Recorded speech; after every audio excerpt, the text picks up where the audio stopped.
Hello everyone. இன்றைக்கி நம்ம பிளெண்டரில் ஒரு க்யூப்பில் எப்படி ஒரு ரவுண்டு ஹோல் ட்ரில் பண்ணுறதுன்னு பார்க்க போகிறோம். அதுக்கு நம்ம பிளெண்டர் முதல்ல ஓப்பன் பண்ணிக்குவோம். நான் யூஸ் பண்ணுற blender version blender 4.2. Blender open ஆனோன்னு டிஃபால்ட்டாக இருக்கிற எல்லாத்தையும் நம்ம டெலீட் பண்ணிடுவோம். ப்ரெஸ் பண்ணி ப்ரெஸ் பண்ணி டெலீட் ப்ரெஸ் பண்ணால் எல்லாமே டெலீட் ஆகிடும். இப்போ நம்ம ஒரு க்யூப் ஆட் பண்ணிக்குவோம். ஷிஃப்ட் கொடுத்து மெஷ்ஷில் க்யூப்னு இருக்கும், க்யூப் ஆட் பண்ணிக்குவோம். இப்போ இந்த க்யூப்பில் நம்ம ஒரு ஹோல் ட்ரில் பண்ண போகிறோம். அதுக்கு அந்த ஹோல் சைஸுக்கு ஒரு சிலிண்டர் ஆட் பண்ணிக்குவோம். முதல்ல சிலிண்டர் ஆட் பண்ணுவோம். ஷிஃப்ட் கொடுத்து மெஷ்ஷில் சிலிண்டர். இப்போ சிலிண்டர் ஆட் ஆகிடுச்சு.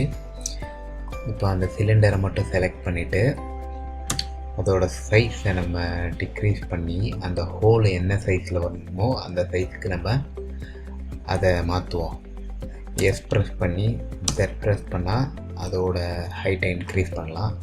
ஸோ இந்த சைஸ்க்கு நம்ம இந்த க்யூப்பில் ஹோலை ட்ரில் பண்ண போகிறோம். சரிங்களா? இப்போ இந்த க்யூப்பை செலக்ட் பண்ணிவிட்டு மாடிஃபயருக்கு போய் ஆட் மாடிஃபயர் கொடுத்து ஜென்ரேட்டில் பூலியன்னு ஒரு மாடிஃபயர் இருக்கும், அதை ஆட் பண்ணிக்குவோம். அப்புறம் இந்த பூலியன் மாடிஃபயரில் ஆப்ஜெக்ட்னு ஒன்று இருக்கும், அதை ப்ரெஸ் பண்ணிங்கன்னா ஒரு பென் மாதிரி ஒரு ஐக்கான் வரும். அதில் இந்த க்யூப்பை செலக்ட் பண்ணணும். சிலிண்டரை செலக்ட் பண்ணணும். சிலிண்டரை செலக்ட் பண்ணிவிட்டு இந்த மாடிஃபயரை அப்ளை கொடுத்துடணும். சரிங்களா? எந்த மாடிஃபயர் யூஸ் பண்ணாதோ அதை அப்ளை பண்ணால் தான் ஒர்க் ஆகும்.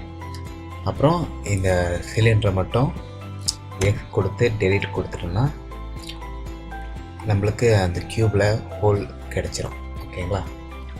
That's it.